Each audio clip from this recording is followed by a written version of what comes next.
Welcome to the Taking the Lead podcast, where we empower people to be unstoppable. I'm Christina Hepner with my co-hosts Leslie Hoskins and Timothy Cuneo. Hey guys, how is it going today? Good. It's a little cold in the south. No. Cold in the south. Timothy, come on.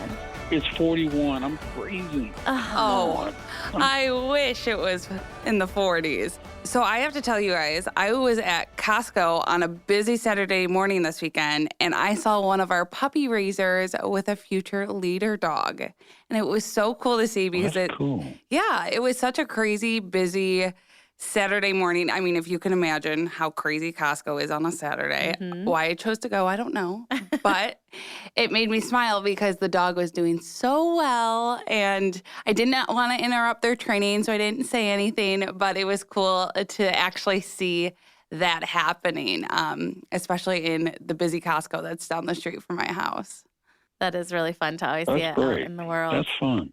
Yes, I this weekend recently went and spent some time with some family that we haven't seen in forever.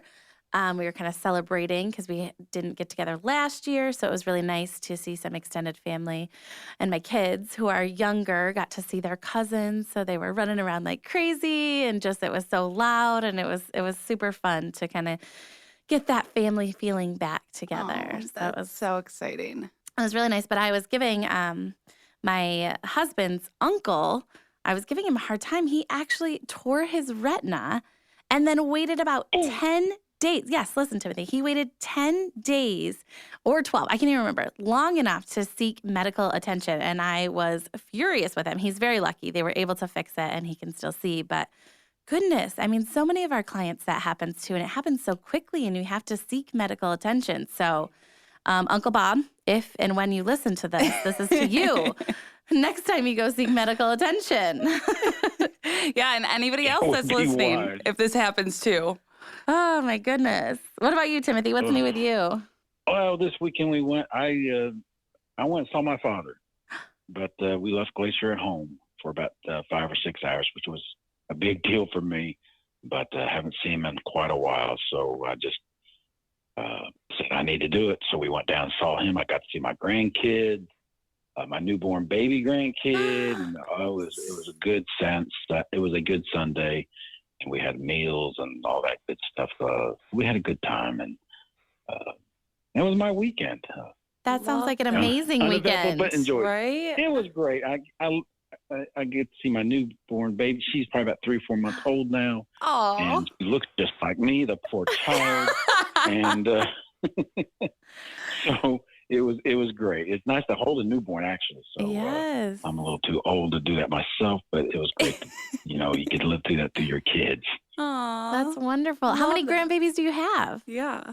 I've got, let me count. I got to count my toes. 1, 2, 3, 4. I got 4 now. So That's wonderful. anywhere range from 10 to 3 months old. Oh, Yeah. that's so exciting. All fun ages. That's busy. Busy. Yeah. I found out my sister's pregnant too. So, That's exciting as well. Look at that. You're going to have all the experience holding the babies. just don't want to do the diaper thing. That's part of it. It's a package deal. Well, if I can pick up dog poop, I can change diapers. There you You know go. what? That's Same smell. Yeah. well, that's awesome. I'm so glad you had a good weekend and got to see some Yes. family and catch up. It's been really nice this year to kind of get together a little bit and gather in small groups and see all the people we haven't seen in so long. So I'm so glad that happened. Yes. Enjoyable weekend. Good.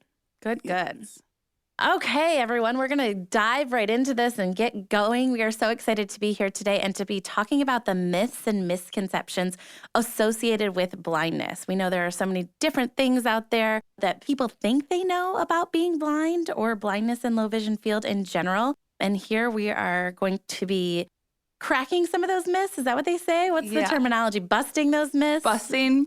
Yeah. Okay, well, we're doing all of it today. We're going to get down to the facts and talk about blindness in general and the blindness in low vision field and people's experiences.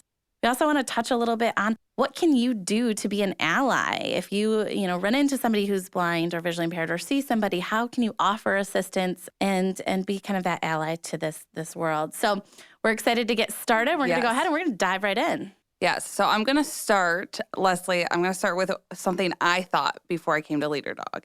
And I always thought when you see someone with a white cane or a guide dog who is blind, that they can't see anything at all. And I think a lot of people think that as well. And Timothy, that is not the case for you.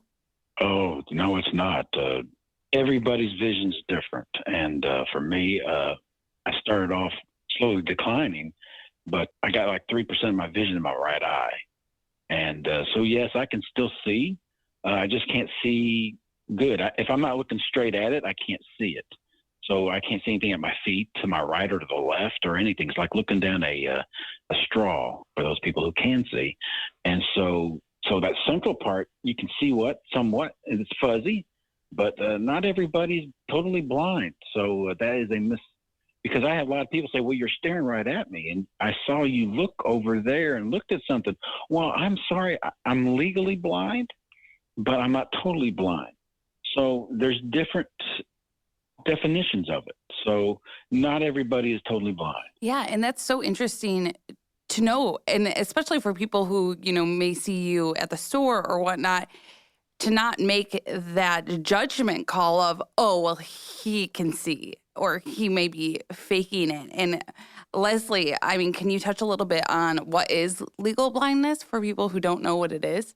Yeah, vision is so tricky and it's so different for each individual, but legal blindness in the US is based on the central vision acuity. So basically, when you're looking straight ahead, that visual field that in the middle there, a visual acuity of 20/200 or less. And then also a field of vision. So like Timothy was just talking about kind of tunnel vision looking through the straw. So a visual field of 20 degrees or less. So again, when we're talking about that visual acuity, it's the medical term for the sharpness of your eyesight. So there's lots of things that go into that.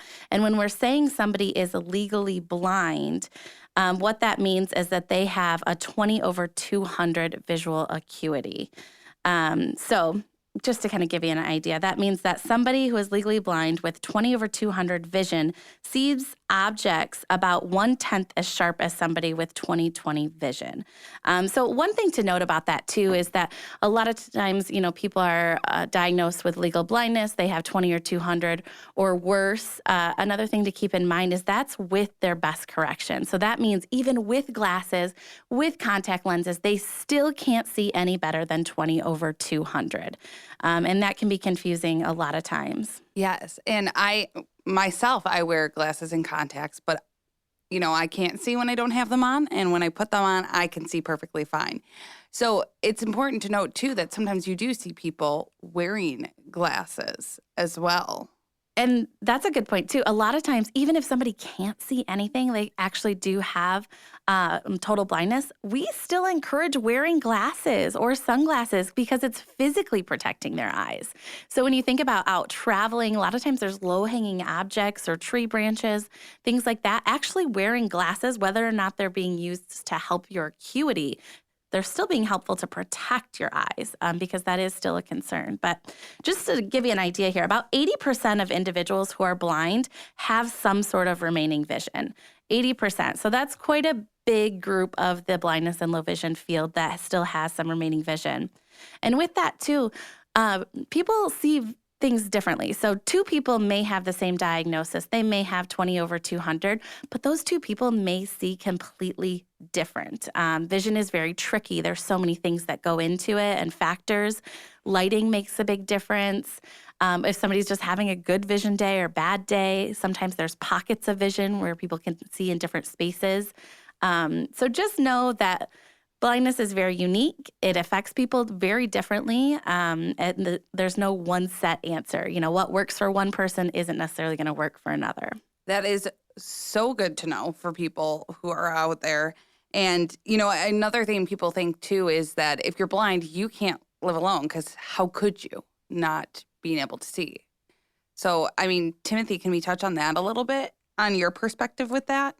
Yeah, I have bad days. It's stressful to make my eyes worse. And it's like sometimes when I go to my church on Sunday morning, I'll be looking at my pastor, and I have to put my glasses on because the glare of the lights and everything in the sanctuary is terrible.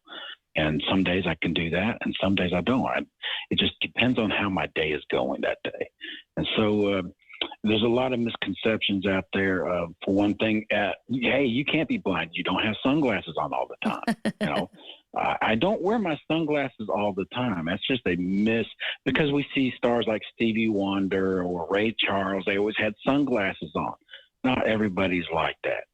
So that's another misconception that people have in their minds. You can't be blind. You don't have sunglasses on. So, or they walk up to you and they start hollering at you. Oh, you're blind, and then they raise their voice. I'm not deaf either. So, that's happened to me before. That's a different disability. So, there's a lot of people out there. They do mean well, but it's just not what you see is the perception of what reality is.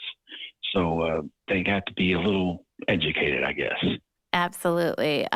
Working in the field of blindness and low vision, I don't know how many times I've been asked if I know sign language, which I wish I did, right? That'd be an incredible skill. I wish I knew sign language, but I do not because I work with people who cannot see. So many times they can't see the sign language. However, with that being said, there are a lot of times people who use tactile sign language, which I know is a whole other topic, but just while we're talking about sign language, people who are blind or visually impaired can use tactile sign language. And that's basically they kind of put their hands on top of the person who is signing.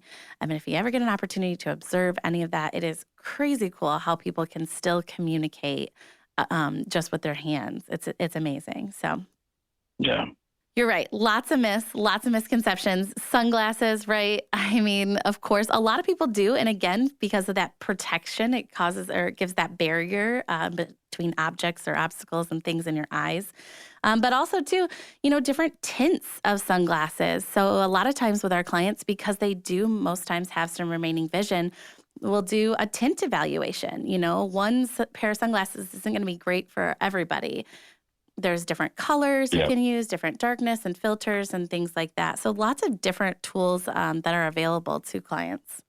You did that for me, Leslie, when I was there. I got two pairs that? of sunglasses. One for sunny days and one for rainy days. I've got two different color sunglasses, and it makes a difference.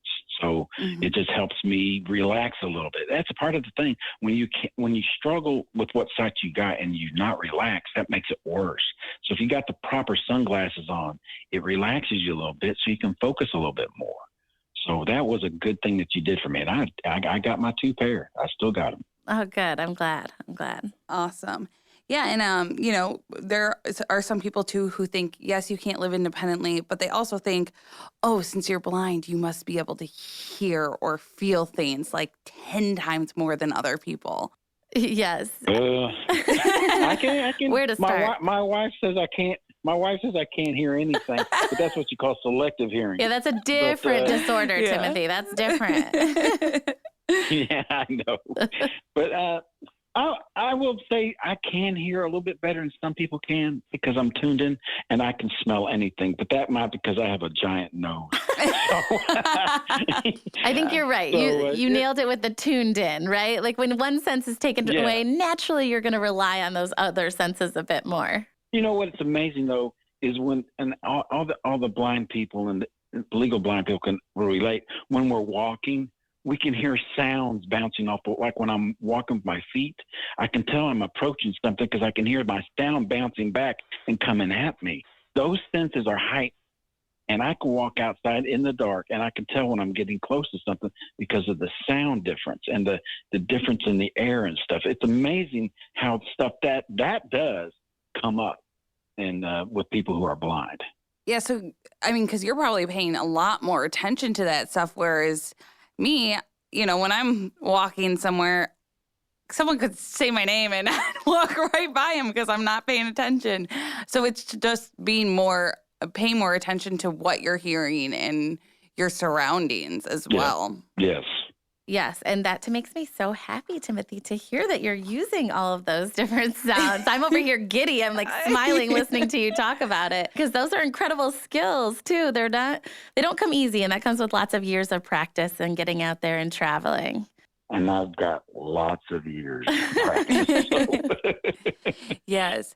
And, something too that, I've seen in some movies and that sort of stuff that people might think this as well, that if you're blind, you have to touch everybody's face to see them, to I have to feel your features on your face. Is that something that happens? I will tell you, Christina, that as somebody who's worked with many clients in the last almost decade that I've been doing this, I have never had somebody ask to touch my face or touch my face in any way, shape, or form.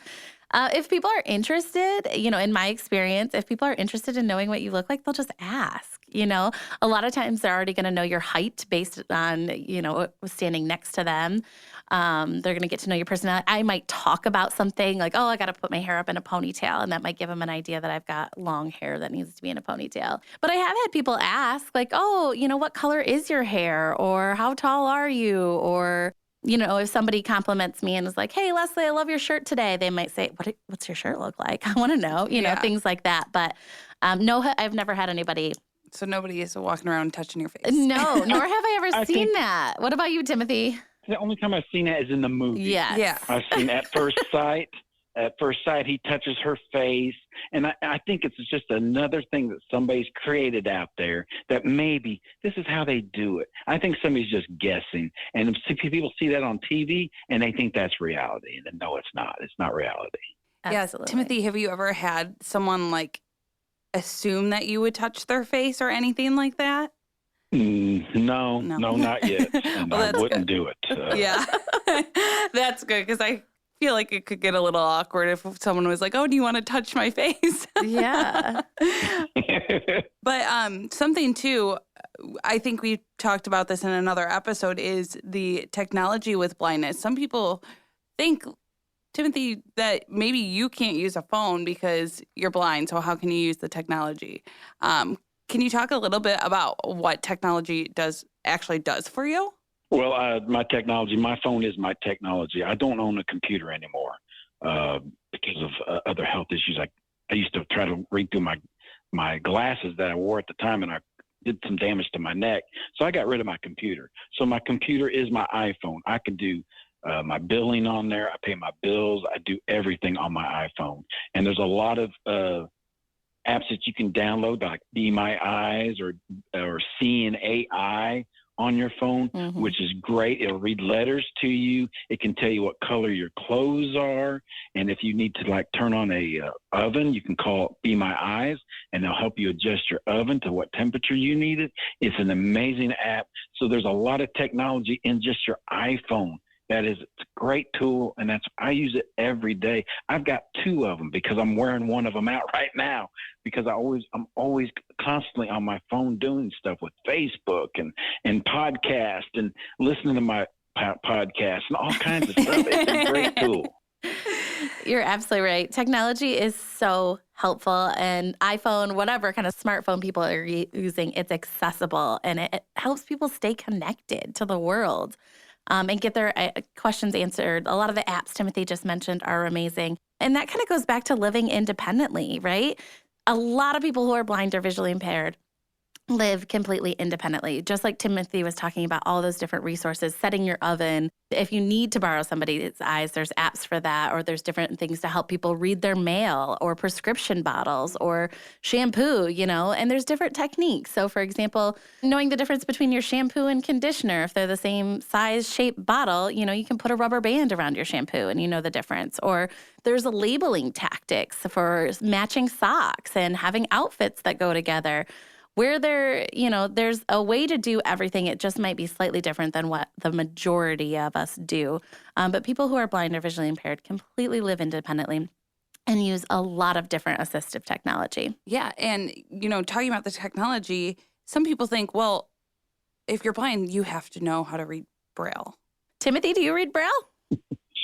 No, I'm illiterate with Braille. The job I had, I really cut my fingers open too many times. Yeah. Because I used to work with glasses, so I've worked with literally glass. So my tips of my fingers are kind of numb, so I can't feel. I can feel the Braille, but I can't get the details of it. So I will never be able to read Braille. I would say the majority of clients I work with don't read Braille. And it really depends on when blindness happens, right? So a lot of times if you are born with blindness or it happens at a very early age, you are taught Braille, which is a really great resource. I would always encourage people to learn Braille, but it's not realistic for a lot of people kind of later on in life. It's really hard to read those little dots with your fingertips if you haven't been doing it. And it's definitely one of those skills that if you're not using it, you can lose it type thing. It's helpful to kind of have a general idea of how Braille works, especially for restrooms or public buildings and things like that, to know your numbers and at least the difference between a W and an M. But not all people who are blind or visually impaired use Braille, and that doesn't mean that they don't read. A lot of times audiobooks and information via phones and technology and things like that are how our clients are reading. So people are also using large print and magnifiers and different tools like that, but not everyone reads Braille. Yeah, and that's such an interesting thing because, again, I'm going to go back to the movies. That's what you see in the movies. That's what you see in the TV shows. If someone's blind, they're reading Braille. And, if you think about it, you go out into the world and there's not Braille everywhere. So it would be hard if someone strictly relied on that. And that's really, Christina, where technology comes in too. If you think about it, little tasks like going to a restaurant. You and I walk in, it's very easy, even like a coffee shop we're planning to go to later. They're probably going to have a big sign up with the menu and their options or a paper menu that they'll hand to us and we can just read and find our options. Somebody who's blind or visually impaired, even if they read Braille, the chances of a restaurant having a Braille menu are very, very, very slim. And that's where technology can really come in. Clients can look up on their phone the restaurant and look up their menu and use VoiceOver on their phone to kind of get all of that information either prior to going to the restaurant or once they get there. A lot of restaurants now even have QR codes, which is really cool. Yeah. And then, have access on their phone. So while Braille is nice, you're right, it's not always available as an option. So clients are still relying on that other resource or technology of some kind or somebody else for that matter. Yeah, and I want to talk a little bit about guide dogs as well. Because, Timothy, you have Glacier. When I came to Leader Dog, and people ask me this now all the time, and now that I know the truth, people think that these guide dogs know how to cross the street and read that cross light, or the stop light, or stop signs and signs. People think, oh, the dog can read the sign. The dog knows when the light changes. But I don't think that's true, right?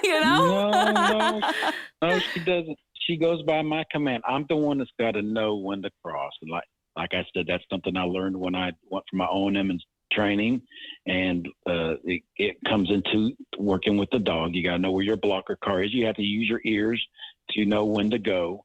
If you're lucky enough to have a city that has the audible crosswalks, that's great. But I've got people who goes, how does she know where McDonald's is or anything? I go, no. I said, it's like you getting in your car. Your car knows you're guiding the car to go to McDonald's. I do the same thing with my guide dog. I got to know where my surroundings are, where I am at, and I need to know where to get to point A to go to B. And so you are in control of your guide dog. Your guide dog doesn't know where you're going. So that's another misconception. I mean, it's just it's just education. These dogs are smart, but not that smart. Yeah. And I love that you related it to driving a car because, I get in my car, I wish my car would just drive me where to go. That would be nice, right? But, I have to put it in my GPS because most of the time I don't know where I'm going. And then I drive my car. So it's just kind of that same thing as well. I love that you said that because I think that's really relatable for people too. Timothy, have you ever had any, funny experiences where someone has asked one of these questions that, you almost had to laugh at? I giggled at a guy 2 weeks ago. That's where I brought the McDonald's up. I mean, we were at the post office. I go, okay, Glacier, let's go to McDonald's. And the guy says, oh, that's cool. You just say where to go. I go, no, I'm just communicating with my dog. I know when I go out this door, I got to hang a left and cross the street and go a left again. And down there's McDonald's. I'm just stating where we're going. But no, she does not know how to get to point A to point B. I have to guide her and know what I'm doing. That's why it's important. I have my Victor Reader Trek that I got from Leader Dogs, and it tells me every time when I'm approaching an intersection, and that way I can prepare myself to cross the street and stuff. And so I know exactly where I'm at and how far I've got to go to get to McDonald's. Yeah. And for those of you listening, Victor Reader Trek is a accessible GPS device made by HumanWare is the company. And we do give those out to all of our guide dog clients. They're really, really nice. It's like having the GPS on your phone or a TomTom in your car. I don't know if TomToms are even still happening in people's cars, but the idea is that it's a GPS device, but it doesn't have a screen. So it's not showing you the route, and whatnot. It's giving verbal instructions and directions. So it's telling Timothy, he's at a 4-way intersection. It's not telling him if it's light controlled or stop sign controlled, and it's not telling him when to cross the street, but it's telling him that he's at an intersection, and it's telling him whether he needs to turn or go straight and things like that. And then Timothy decides when to cross using his skills and things like that. So how ideal would it be if Glacier knew how to do all those things? But you're right, completely still on the client. What I love a lot about it, Victor Reader Trek is it gives me like a 15 feet alert before I get to the intersection. So I know because I'm going to feel where the tactiles are, so I can stop Glacier or, give her the command to find curb. It gives me the alert, and that means I can prepare before I get there. And that is what is so great about that Victor Reader Trek. It is an amazing piece of equipment. That's awesome. Yeah, and I think that's good for people to know too, is that you have to tell the dog when to stop or when to turn or any of that, because I think some people think, oh, the dog's going to just stop you from crossing the street or stop you from, taking the wrong turn and going to the place you're not supposed to be going. So I think that's important for people to know too, because they'll see the dogs out there and they're like, oh, that's so cool. Those dogs are so smart, but they think they're even smarter than they are. Mm-hmm. So, Timothy, if you're standing at a corner, somebody sees you, maybe they're walking up, they have to cross the same street or they're going somewhere in the same direction. What can they do to help? If they wanted to offer assistance, what's the best thing they could do? Just grab your arm and cross with you? We are trained not to cross the street until we're alerted to or we feel safe enough. Mm-hmm. And sometimes the best thing to do is not to do anything.